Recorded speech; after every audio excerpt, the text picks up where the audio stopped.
Thank you, CP. And there's one more group of folks I need to acknowledge. It's our sponsors. You'll see all their logos up here. They help make this event possible, and we wanted to thank them. Many of them have been long-time sponsors, and without their support, honestly, we would be very hard-pressed to put an event like this together.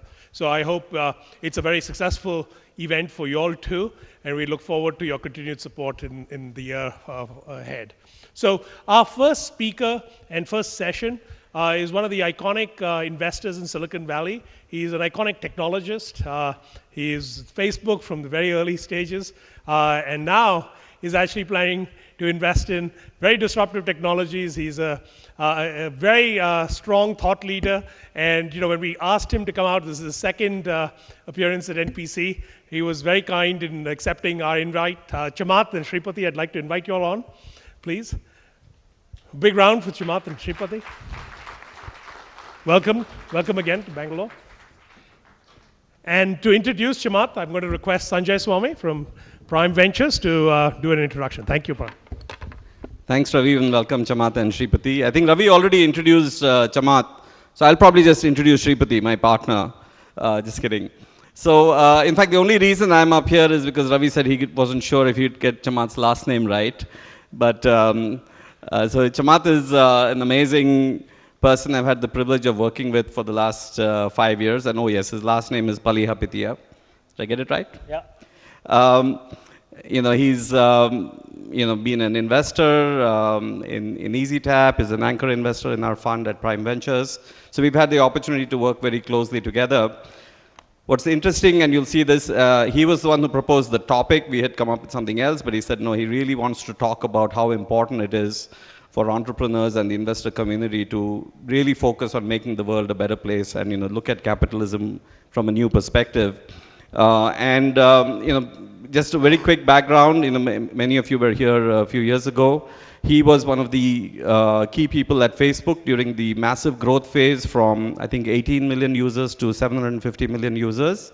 Chamath was SVP of growth and created a new category of roles called growth, and I'm sure we'll talk about that. He's also, very interestingly, the owner of the Golden State Warriors. And so, always have some fun conversations about basketball as well with him. I will say that you're in for something really exciting. You don't need the caffeine. Fasten your seatbelts. And over to Shripati and Chamath. Welcome once again. Thank you. Thanks, Sanjay. And one thing which Sanjay did not mention is that Chamath is also a star poker player. He's participated in the World Championship of Poker. So we will ask him about his views on the world and what are the bets that he's going to take. But let me start off by asking this, which is, we all talk about startups being disrupted. They have to watch out for disruption and larger companies. But given that there are so many sources of capital, you have now, in addition to venture capital, you have AngelList, you have sovereign funds, which are getting larger and larger, and you have corporates themselves, which have opened up large channels of investment. So how is the VC world itself and the world of capital getting disrupted? I actually think this is probably one of the most important shifts that's happening. So if you take a step back, and even just in the last few days, I don't know how many of you saw that, for example, SoftBank raised a $100 billion fund. About 75 billion of it exists, and they're going to get the other 25 billion. And I asked my partners after I saw that, what do you think the implication of this is? And they said, well, nothing, because you can't deploy $100 billion $1,000 at a time, so they'll just buy one company or 3 companies. And I said, well, what about the next $500 billion behind that? Meaning, when SoftBank raises $100 billion, how many companies are sitting around, how many governments and sovereign wealth funds are thinking, I need to get capital to work? And the implication of all of this, in my opinion, is that we are just going to see an unbelievable inflation in the amount of capital that's available. The problem with that is that the way that it's allocated today is structurally broken. And there are a lot of biases that drive how people allocate capital. And the implication of that is that many of the entrepreneurs that should be starting businesses can't and don't as a result. So the aperture remains very small. You have to have gone to a certain school. You have to have a certain polish. You have to have worked at certain companies. You have to have certain kinds of ideas that map to the mental models of the investor class. all of those ideas are fundamentally antiquated. The reality of it is, 10 years ago, you used to go and raise money, and you would run to the store to buy servers. Today, Amazon will just give you $100,000 if you tell them you're interested in starting a business. 10 years ago, you used to go to investors and say, introduce me to the following 5 people. And in return, they would take 25 or 30 or 40% of your business. Today, you go to LinkedIn, and for about $8, you can send a message to basically anybody in the world, including the President of the United States. Yesterday, or again, 10 years ago, you used to be in an environment where you had to basically package your idea in an explicit way. Increasingly, with things like AngelList and Y Combinator, you don't have to do any of that anymore. You don't have to have gone to university. I just funded a guy out of Google who actually didn't even graduate high school. Now, somehow he found his way into Google. Google hired this guy. He did exceptional things, and then we found him. But my point is that all of these things are becoming automated. They're becoming services that are available to you like tap water. When you need it, you turn it on. If you need more of it, you turn more of it on. And when you're done, you turn it off. And so I kind of feel like capitalism should actually work that way. And when that happens, you can get people out of the decision-making process, and you can replace it with a more programmatic approach, software, machines, and an unemotional way of making decisions.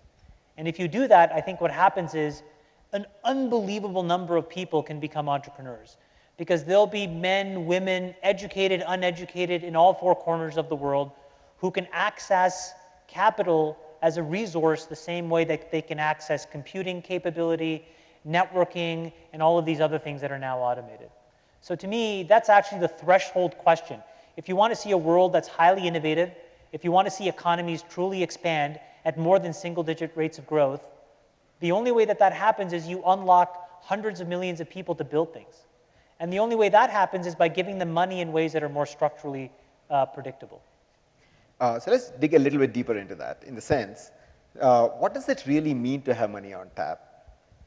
Well, so in our case, over the last probably, 5 years, I think we've probably invested $1 billion something, $1.5 billion US dollars. Not a lot, but not a little. And we've done that across a whole bunch of categories and a whole bunch of different kinds of business models. So healthcare, education, fintech, consumer, frontier, and all different kinds of business models. Marketplaces, enterprise SaaS, consumer transactional revenue-based businesses, whatever. And what we started to do was measure and understand these businesses. Exactly the same way that our team went into, at Facebook, would go in and dig apart and rip apart certain parts of the product. We started to study these businesses, and we would codify those in code, mathematical models and other ways of characterizing how businesses behave. And it turned out that we were then able to make other businesses successful because we were able to see where they were breaking. So that was step 1. So then we said, oh, why don't we release that tool on the internet and allow any company to understand their business? And so we did that about 6 months ago. And we had 3,000 companies to date come and give us all of their data. And you could not imagine, literally event log level data of all kinds of stuff. In about 3 months, we're going to launch a tool that allows you to benchmark yourself. So if you're an entrepreneur, not only can you come to socialcapital.com and get us to help you understand your business, then we will also be able to tell you how you rank in the top 5th percentile on this, in the 90th percentile in that category.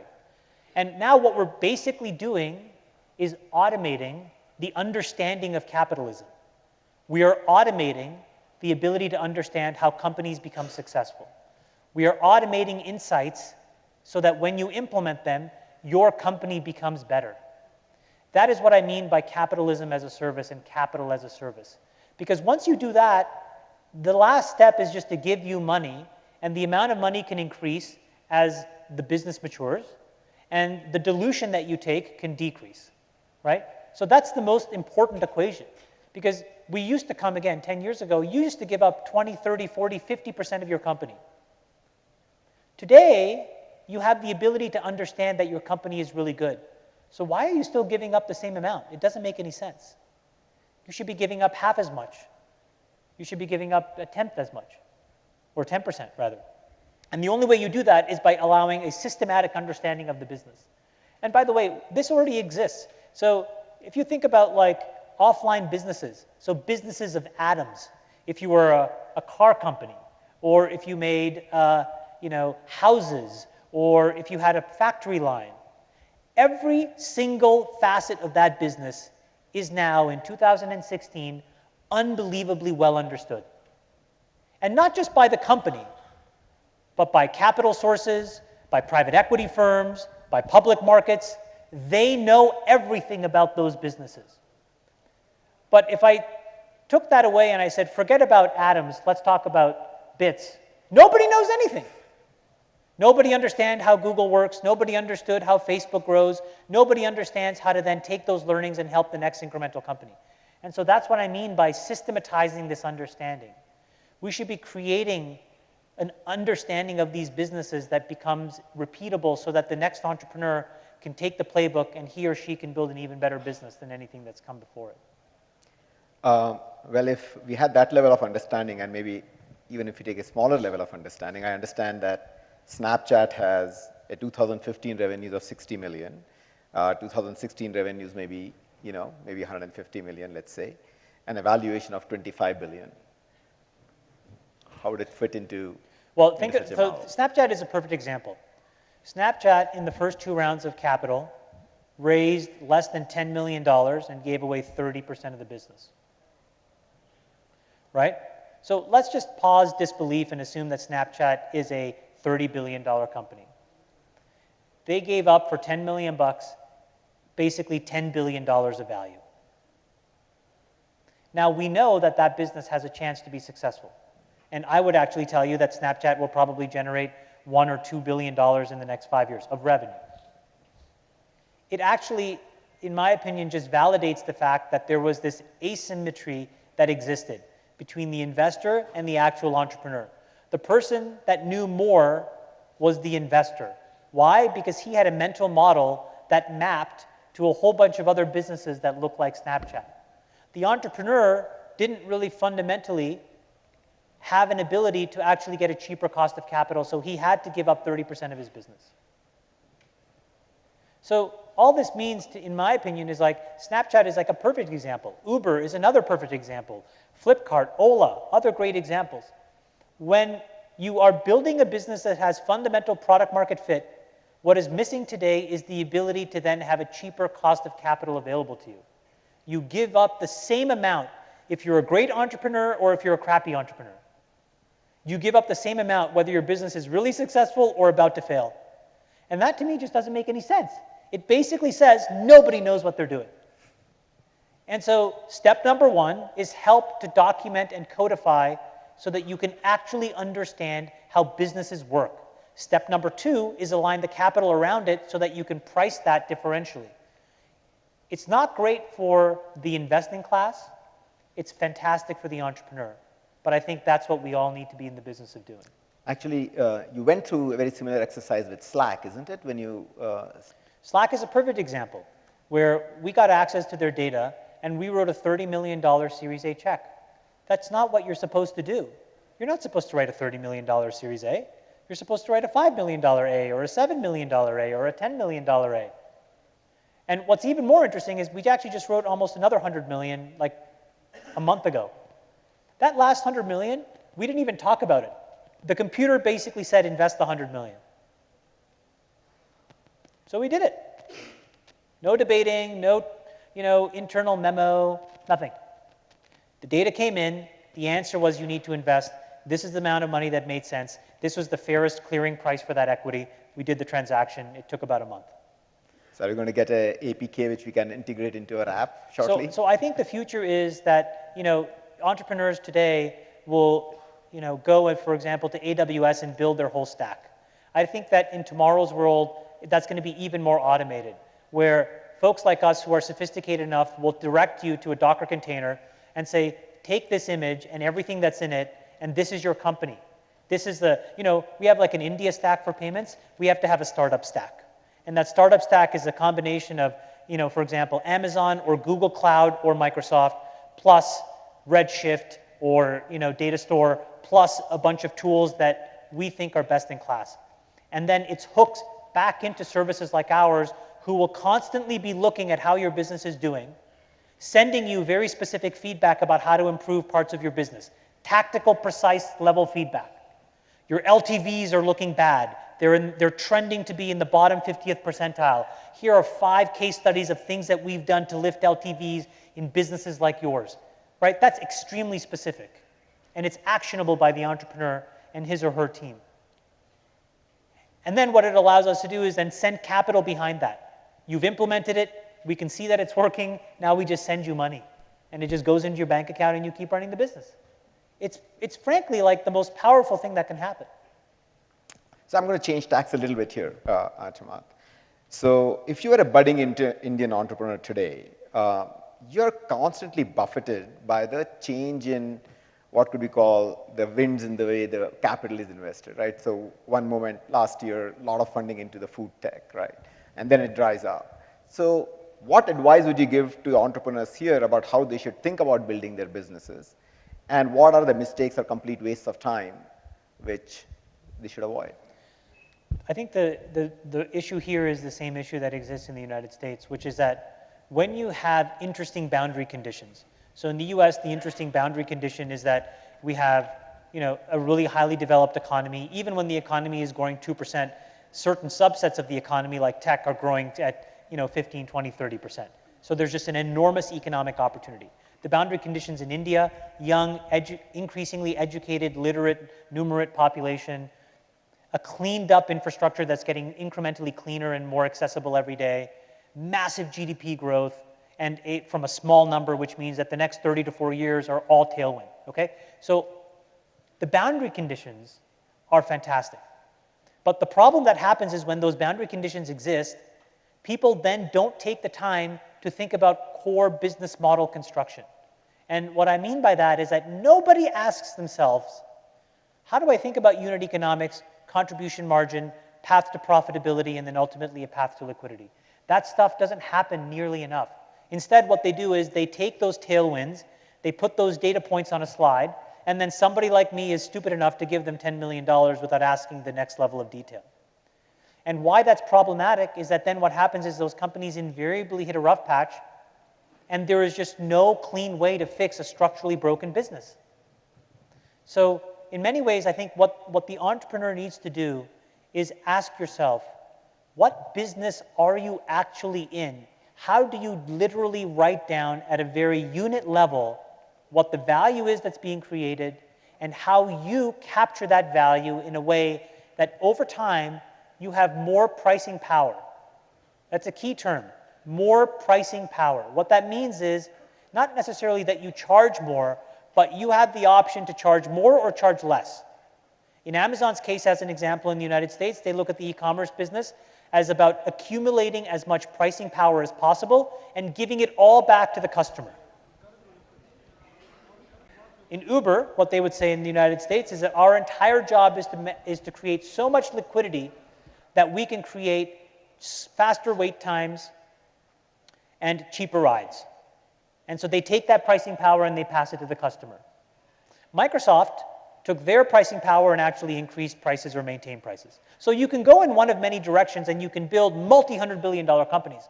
But all these companies are actually starting from a place where they've taken the time to actually have an extremely thoughtful laying out of their business model. That's what's missing here sometimes and in America, quite honestly. Because you focus too much on the tailwind and then say the simple high-level things that allow you to get capital. Fair enough. So you started Social Capital. I'm going to ask a couple of more questions and then open it up to the audience. Just be prepared. Well, you started Social Capital in 2011. And I would like to have like a two-part question. One is, how has your thinking and thesis evolved? And some of it you already talked about, so we don't have to repeat that. But also tell us about some of the bets that did not work and the lessons therein. When we started, we thought that we were just going to try to be the best of the existing model. We looked at firms like Sequoia and Andreessen, and we said, and Benchmark, those were really the three. And we said, can we beat them within 10 years, which means we have to basically be shoulder to shoulder within 5 years. And numerically, if you look at all the data, we're actually a little bit further ahead of that plan. Their capability, I think, is relatively antiquated, while we have now been even more flexible in our model of how we should think about this. Data science, machine learning, deep learning, being able to think of capital as a service and allocating it programmatically. All of these things, I think, we will win the race. Our portfolio is just, frankly, head and shoulders above, I think, anybody else's in Silicon Valley. And part of it has been because we have made some horrendous investments. And part of it is also because we've missed some unbelievable investments. And it's so good you asked this. We spend more time focused on those two categories. So if you think that there are three types of things that you can do: invest well, invest incorrectly, or miss an investment, we spend all of our time in these last two categories, and we're constantly asking ourselves, why did that happen? And they always come down to two things. Number one is too much ego, and number two is too much personal bias. Always. And so we've been trying to figure out, like, how do you divorce yourself from bias? How do you divorce yourself from ego? And how do you create boundary conditions? I'll give you an example. On a Sunday night in November of 2011, I get a call from Shervin Peshawar. And he says, Chamath, we just invested in Uber. Can you fill in the last 10 million bucks? And I said, what's the valuation? And he said, oh, it's like 230 odd million dollars. I said, send me some data. I looked at it, and I basically said, wow, this is uninvestable. It's gross margin negative. It's only in San Francisco. I don't understand this business. Fast forward 5 years, that was basically a $3 billion mistake. 2 years ago, we invested in a different business that was also in San Francisco, gross margin negative, looked exactly the same numerically, and we found a way to give them $25 million, which is now worth 12.5. And so we actually did the worst thing that you could have possibly done. We could have passed on both, and we would have been, 25, 50 million bucks richer. Instead, we passed on the $3 billion winner, and we doubled down in the $12.5 million loser. And so we ask ourselves, how did we do that? How did that happen? And what we found was we had a bias around how we viewed data, and we didn't actually take the time to do what we call second-level thinking. And what that means is, do you fundamentally understand the business model? Can you characterize it deeply? And can you model it in a way where you can forecast things? So the net effect of that was we actually created a model internally that now can take any business and compare it to any other business. And it's too complicated to describe, but basically it's like a convolution of two separate functions that we've invented, a method. And the boundary was, don't come back to me, I said to the team, until you have figured out how with that data you could have gotten to a yes and a no. And it took them 3 months, and they finally came back to me about 4 weeks ago, and they said, we have a yes and no. And we took that, and what do you think we did? We back-tested every decision we ever made. And we found about 30% of our decisions were horrendous. They never should have been made. Now, some of these companies are actually doing reasonably well. And I hope that we can get our money back and make some money. But 30% of our decisions were structurally bad. So, what I have learned is that what will make us great is divorcing ourselves from anecdote, divorcing ourselves from bias, divorcing ourselves from ego. And it requires you to look at all of these things in a way that you can not feel bad about mistakes, but instead look at that as a source of learning. And then figure out what is capable of being learned, and then actually put that back into your processes so that you make incremental decisions better. So I'll ask one more question, and then we'll open it up for the audience. So recently, I believe, less than 6 months ago, you started a hedge fund, and you have started investing significantly in public markets. So I'm curious to know what is common and what is different about these two? Yeah. And what are the learnings from one which you're actually taking to the other and vice versa? This is a great question. I actually think companies are all the same. You're in a different phase of your life cycle. It's like all of us. We were all born, I'm assuming in the same way. And at some point, we're all going to pass away. And so we're all going through a very predictable life cycle. And I think companies are the same. They're just at different points. Some of us have toddlers, some of us have teenagers, some of us have grown children. Similarly, we have Series A's, we have some seeds with no product, we have something with early product market fit, and we have companies that are expanding. And so I asked myself, why is it that we can make a really good early stage decision but believe that we're incapable of making a growth decision or a public market decision? Those are artificial definitions. It's a company. You can either, have you ever said to yourself, I can only relate to 52-year-old men? Nobody says that. I can only relate to women who are 47 years or older. Nobody says that. Right? You have a mechanism as a human being to relate to all different kinds of humans at all different kinds of stages. I believe that smart investors, truly capable investors, can understand businesses, irrespective of what stage they're in.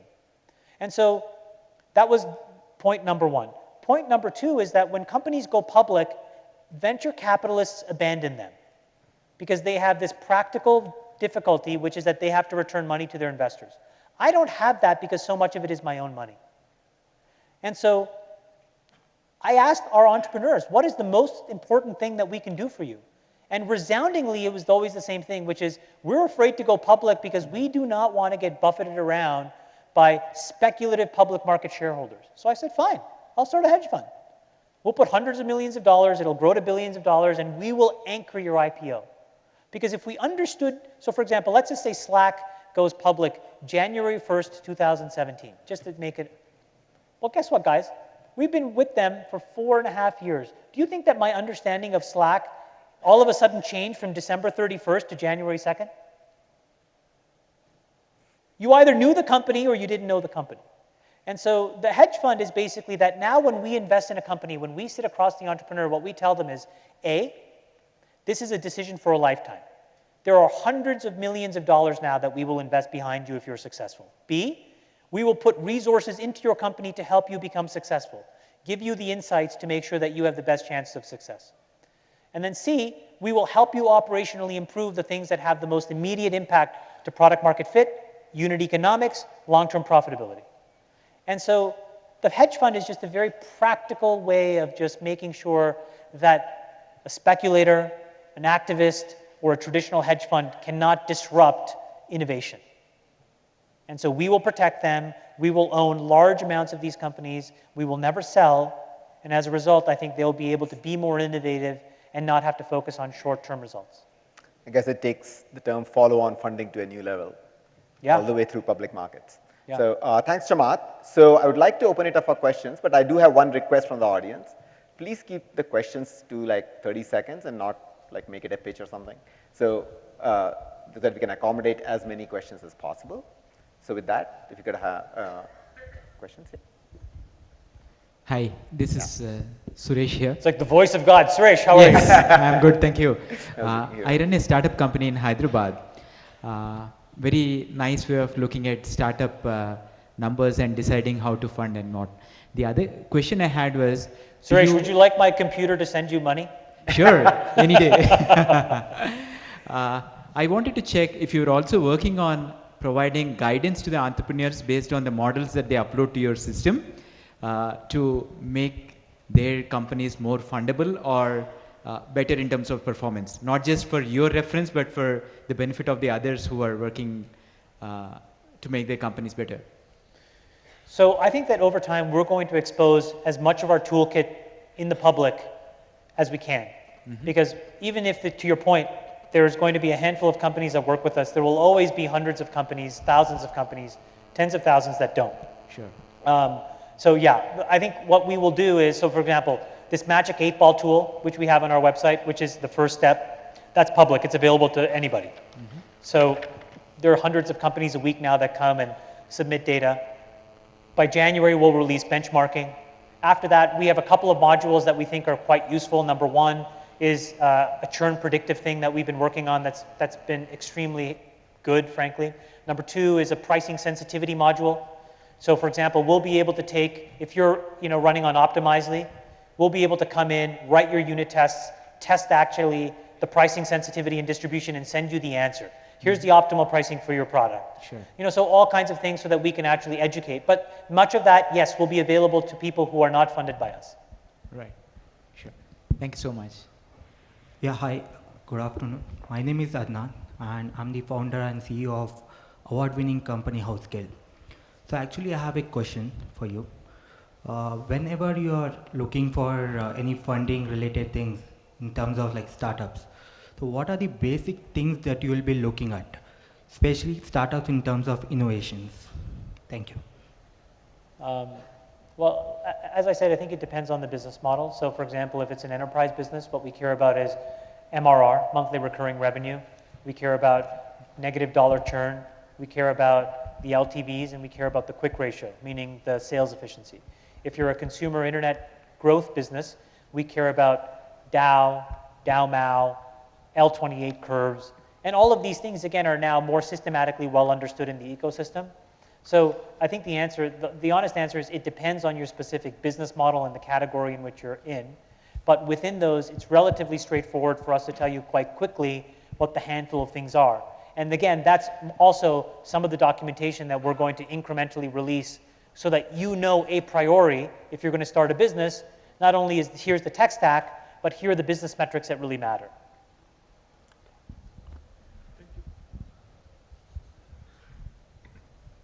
Here, you want this? You want this? Yeah, I don't get it. Does social capital fund social projects? The answer is no. The answer is no.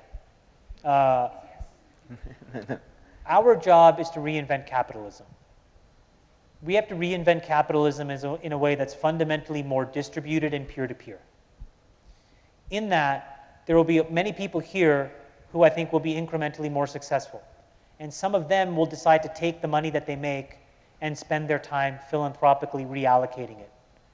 That's not what I'm good at. I'm good at making money, and I'm good at disrupting existing businesses.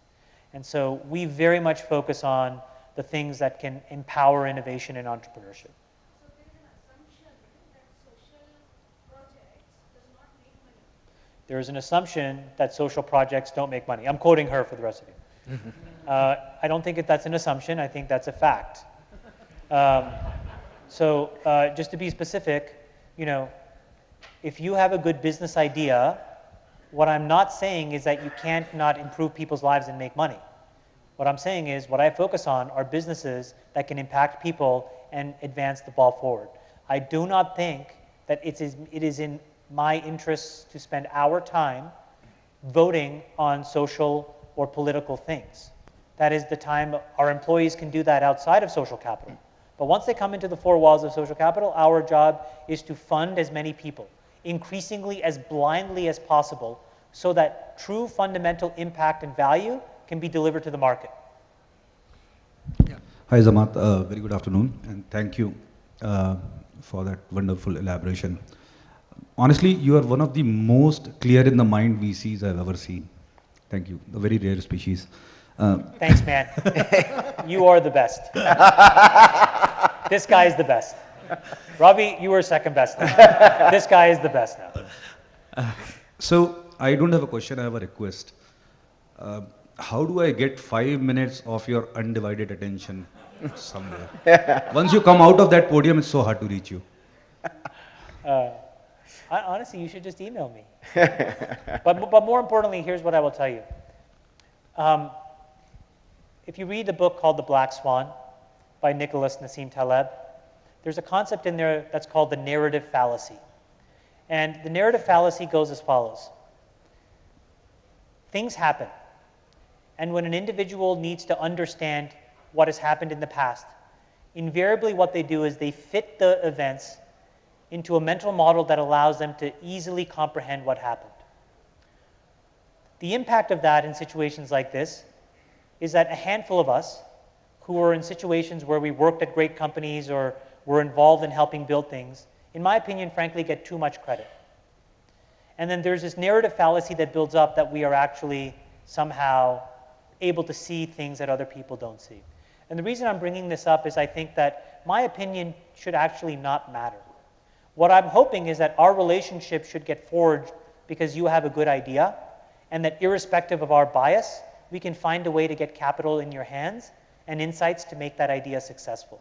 without judging what that idea should be. All right, let's me be on the spot. So I'm this co-founder and CEO for a young startup called Yotasys. Well, let's just do this. Let's give other people a chance to ask the questions. Just 30 seconds. I will not get this opportunity. So we are growing at 100% each quarter. Okay, I don't have the operational money. I need to talk to you for that. Yeah, so I think this is my point. I think there are many people like you, and we have to enable that decision to happen in, frankly, a programmatic way that's really fast and simple. You can, you know what, as you're growing 100% a year, or 100% a month, you can command line instances at Amazon to support that. But why can't you then get the money? I agree with you. I think that is a broken part of our system, and we need to fix it for as many people as possible. Yes, sir. Talking about capitalism 2.0 from 1.0 and maybe a little bit of the narrative fallacy you talked about, you said that in social capital, one of your fundamental objectives is to get capital out to as many deserving people as possible. In terms of ROI, comparing capitalism 1.0 and 2.0, how does that compare with your model? Sorry, just one more thing. You said that one of the other disadvantages is funds have the obligation to return money back to their investors. In your case, that is not the case. Is your model something that is going to be, in the long term, more profitable? Yeah, for example, if you think of the companies that create the most value, so everybody is an investor. The CEO of any company is an investor. He or she is allocating human capital and financial capital and against innovation to create value, okay? So for example, I, as a CEO of Social Capital, am the same as Jeff Bezos at Amazon. Not obviously the same, but you know what I'm trying to say, which is that we are both in the business of generating returns, okay? What Amazon, I think, tells you, which I think is very instructive, is when you create a more democratic access to a commodity, you have the ability to actually drive down prices, drive down the cost of capital, and actually make a small toll on many, many transactions. And cumulatively, that adds up to an enormously valuable business. I would tell you that I think as an investor, there are two kinds of ways in which to make enormous profits. The first is by taking a small toll or tax on as many, many, many things as possible. The other is to basically be involved in a few things that are gargantuan hits. I think that this new model of capitalism allows you to do both, because it says, let's generate a reasonable rate of return, 5 or 6%, on hundreds of billions of dollars, approaching trillions of dollars allocated in the world. And by the way, if I go to Saudi Arabia and I tell PIF that I can give them 6% on $200 billion, they'll give it to me. Okay, they don't need 25%. But once I do that, and I figure out that one of those companies is Slack, I'm going to get $250 million working in that company, and we'll get the home run too. So this new model actually allows both of those two things to happen. So the way that I look at returns is against that lens. Our job is to drive down the cost of capital, keep as much ownership in these companies as possible, on the assumption that over time, I will be able to get hundreds of millions, if not billions of dollars working in the winners. And I think that's how the model will play out. Hi, it's Vinay from Crowd Product. My question is, should investors spend more time, efforts in getting potential customer data? If so, what kind of tactics should they use? I'll be really honest with you. I think investors in general are pretty pathetic and not very good. And so you shouldn't give them any data because they probably don't know what to do with it. I think the question that you have to ask the people that you're going to get money from is, what bloody thing have you done that gives you any chance of helping me? And the answer invariably is nothing. You know, they went to some consulting firm, they went to some business school, and now they're giving you money and spouting off in board meetings. So, you know, I'm very skeptical about the investor class. You know, as an example, like ask me why, you know, in 5 years I've come here now umpteen times, I have 2 investments. One is in a company that is quietly building an absolutely huge juggernaut business. We're private about it, we don't talk about it, but EasyTap is a monstrosity of a company, okay? Write that down. It is a monstrosity of a business, but we've been doing it quietly without ego. And the other investment that I made was to anchor Prime. And the reason is because Prime is very early, and they're all former entrepreneurs. And so they've all had successes and failures. It's the only way that you can be a good investor at the earliest stages. And so I would trust them if they ask you for data, give them the data. Because they'll probably look at it and say, well, here are the 5 or 6 times I've tried to do something similar and it's worked or not worked. But anybody else, you know, if you're an offshoot of a US investment fund, what are you doing here? Well, you're doing it as a way to leverage your AUM. You're using it as a way to raise as much money as possible. What the hell do these people know? I mean, I look at my current brethren and competitors. Only 3 of those people worked in any meaningful company of the last generation. Across every single VC in Silicon Valley. Myself, Matt Kohler, who worked with me at Facebook. And actually, to be honest with you, and then who? And that you're going to dispense data about this next generation of company building? That's crazy to me. Hi, Chamath. Hi, over here. Hi, my name is Raghu. I work at a company which makes a women's health app called Maya. We are a prime portfolio company. Question for you. So you said, as you go forward, you're going to make the models out public. So assuming everybody follows that, beyond that, what's your definition of a smart investor versus not so smart investor? What's the role of an investor beyond that to makes them differentiated? Yeah, so I mean, I think the first step is actually being operationally involved in very specific ways. Like I said, like it's like, you know, we have a person who built the core ranking algorithms and models for Facebook newsfeed. He can help any company, if they're building a ranking mechanism into their product, build something that's just fundamentally best in class. But then beyond that, once we build stuff, the second most important thing is just to get out of the way. Because again, going back to like the narrative fallacy, there's an ego amongst investors who want to take then the credit for the company building. And I think that's also just a complete joke. It's the people that are on the ground that do the hard work. And so to me, a fantastic investor is these deep, thoughtful, very practical, atomic level insights about how to actually improve certain parts of businesses. And then it's the quiet confidence to step back and let the company run. As an example, let's just use EasyTap as an example again. Again, like this is a business now, it's shocking to me the quality of the company that has been built. And if you ask me what amount of credit can I take for it, it's literally 0. And it's every day you see this team of 130 people led by a fantastic CEO, building an unbelievable business. So it's the ability to put the capital to work intelligently, help at the edges, which I think we've done, but then get out of the way and try not to take the credit. That's what a great investor is in this new world. So I'm going to just close with a rapid fire sequence of questions here. Rapid fire. Rapid fire, just 7 or 8, but you can only answer A or B, okay? A or B? A or B, like one of first or the second. Okay. All right? Google or Facebook? A. Priceline or Airbnb? A. Xiaomi or Apple? B. Public markets or private markets? A. Alibaba or Tencent? B. India or China? India. And finally, LeBron James or Stephen Curry? Is this even a question? Steph Curry is the most transformational player in basketball. It's not even close. All right, thank you, Chamath. Thank you very much for, as usual, a very frank and instructive conversation. Pleasure.